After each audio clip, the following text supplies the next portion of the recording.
Carl Jung spent the final decade of his life trying to warn people about something he could never fully put into words, something he only ever approached sideways in letters, in private notes, in conversations he refused to have on record. He told one of his closest colleagues that of everything he had witnessed in over 50 years treating the human mind, there was only one thing that truly terrified him. Not violence, not madness, not death. It was a certain kind of person, a person who could stand in front of you, smiling, warm, utterly convincing, while something underneath them quietly calculated your destruction. And Jung believed this person revealed themselves through 5 signs. 5 signs so easy to miss that most people only recognize them after everything has already been taken from them. Today we are going to go through every single one, and by the end you will never look at the people closest to you the same way again. In the winter of 1919, a woman was brought to Jung's clinic in a state her family could not explain. She was not hysterical, she was not raving, she was calm, articulate, and completely certain that everyone who had ever loved her was secretly plotting against her. Jung, curious rather than dismissive, began to investigate the people she named. What he found disturbed him far more than her symptoms ever did. Every single person she accused had, at some point, tried to help her. Every single one had eventually been destroyed for it, publicly humiliated, financially ruined, emotionally broken, always through means that could never be directly traced back to her. Jung realized with a cold certainty that he was not looking at a woman losing her mind. He was looking at a woman whose mind had never once been troubled by conscience, because conscience requires the ability to see yourself clearly. And this woman had built her entire existence around never doing that. She was, in Jung's private notes, the first documented case of what he would spend the rest of his career trying to warn the world about. The first sign Jung identified is the one that fools almost everyone, because it looks nothing like danger. It looks like perfection. He called it the immaculate surface. This is the person who never seems to slip. They never raise their voice. They never lose control in front of witnesses.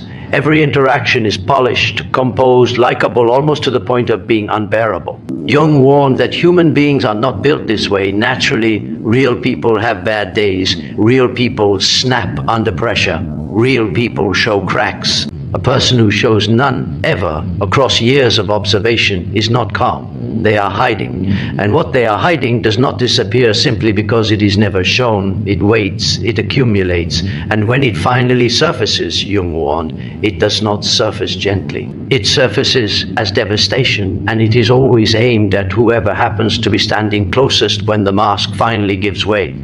The second sign is the one Jung considered the most insidious, because by the time you recognize it, you are already inside it. He called it the invisible leash. This is a person who, without ever issuing a direct command, controls exactly what you say, what you do, and who you spend time with. They do it through guilt disguised as concern. They do it through silence that punishes you more effectively than any argument could. They do it by making you feel every single time you assert an independent thought that you have somehow wounded them, betrayed them, disappointed them. Jung documented dozens of cases where grown adults, intelligent, capable, successful in every other area of life, found themselves incapable of making a single decision without first calculating how this one person would react. He called this a slow motion kidnapping of the self. And he warned that the people trapped inside it rarely recognize what has happened to them until years, sometimes decades, have already been lost. The third sign Jung tracked with almost obsessive precision, because he saw it destroy entire families before anyone understood what they were witnessing. He called it selective memory.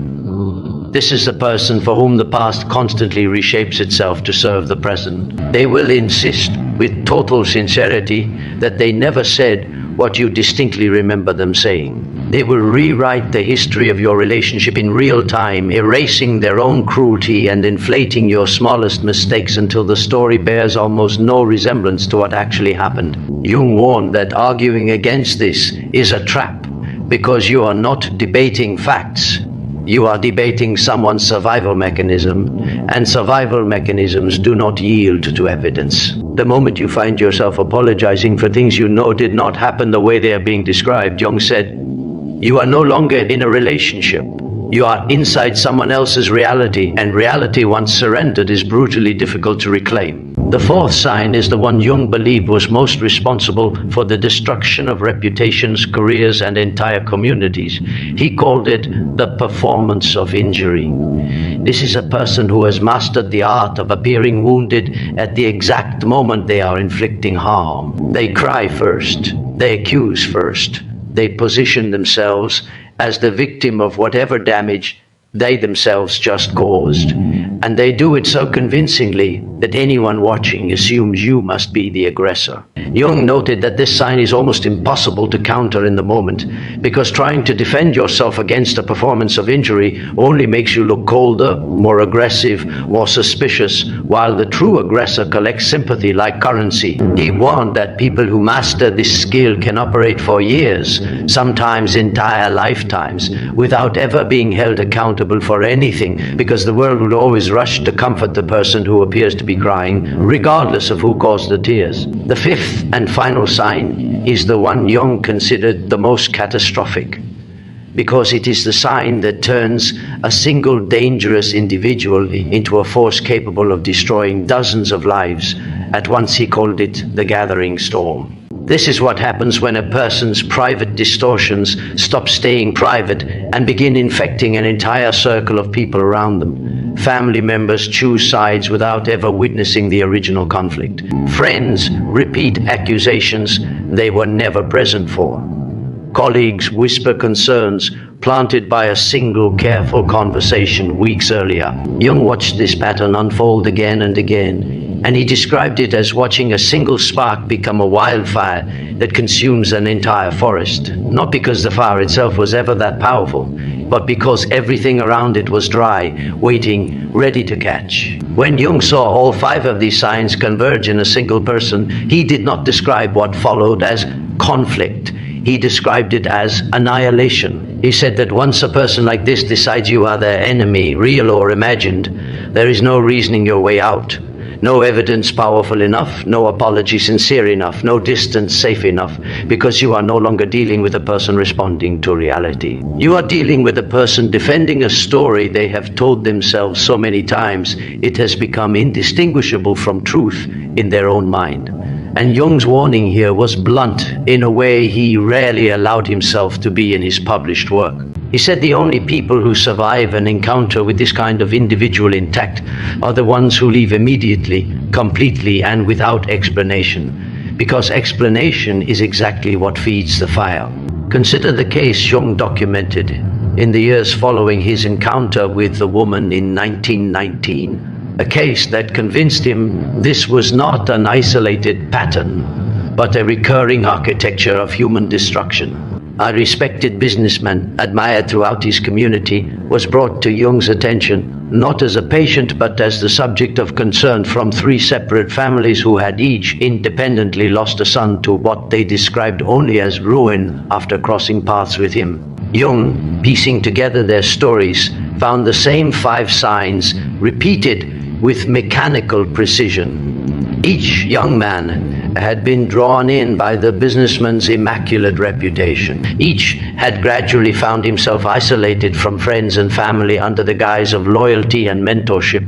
Each had eventually been accused publicly and tearfully of some betrayal that never occurred, while the businessman positioned himself as the wounded party. And each time, the surrounding community, having heard the same carefully planted concerns for months beforehand, sided instantly against the young man and in favor of the man everyone already believed to be beyond reproach. 3 lives, 3 families permanently altered, and the businessman, by every outward measure, remained exactly what he had always appeared to be, untouchable. Jung wrote that what frightened him most about this case was not the businessman himself, but the mechanism that protected him. A person who has perfected these 5 signs does not need to be powerful in any conventional sense. They do not need wealth or status or intelligence beyond the ordinary. All they need is patience and an audience willing to believe, a polished surface over a chaotic truth.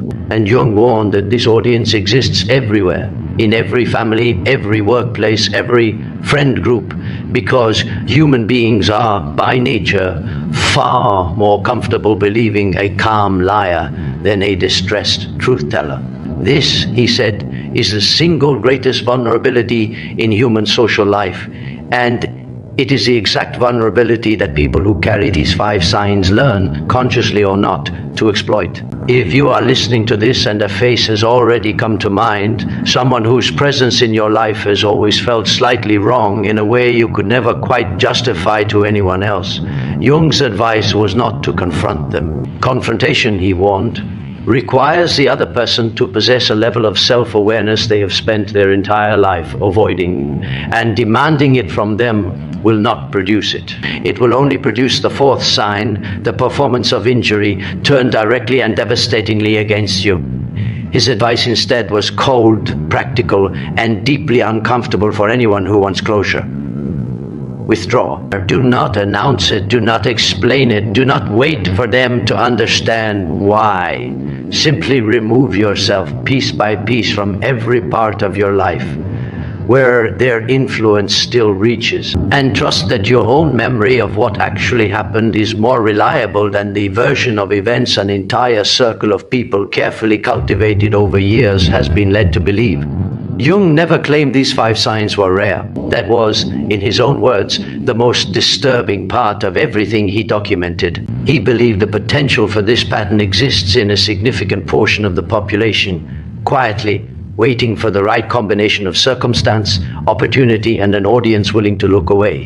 He did not write about it to create paranoia for its own sake. He wrote about it because he had watched, again and again, intelligent, capable, loving people lose everything, their families, their reputations, their sense of their own sanity, at the hands of individuals who never once raised a hand against them, who never once broke a law, who by every visible measure remained blameless while the people around them quietly came apart.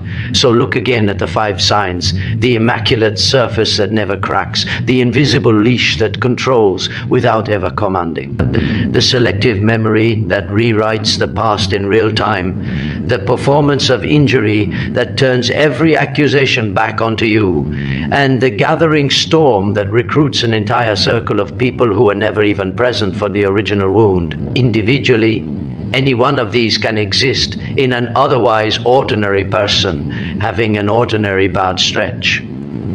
Jung was careful about that distinction. But when you see 2, 3, all 5 converging around the same person, aimed at the same targets, repeating across years and across different relationships, you are no longer looking at someone difficult.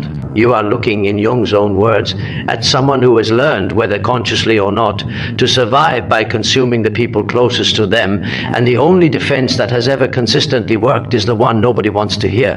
Do not try to win. Do not try to expose them. Do not wait for the truth to surface on its own, because for people like this, it very often never does.